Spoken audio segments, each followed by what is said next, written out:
In this video, I will show you exactly how to dictate in Microsoft Word and avoid typing manually.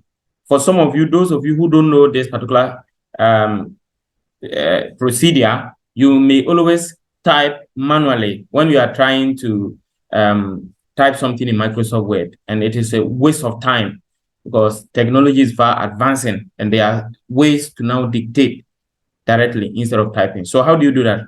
Okay, so you open your Microsoft Word and then press your Windows button and H at the same time.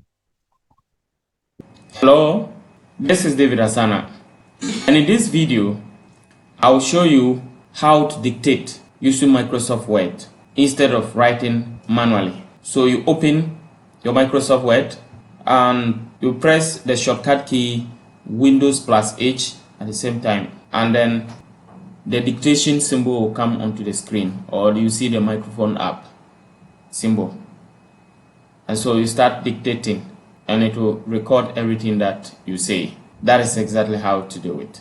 I hope you got it. Okay, then thank you so much. Subscribe to this channel and turn on the notification bell and like this video.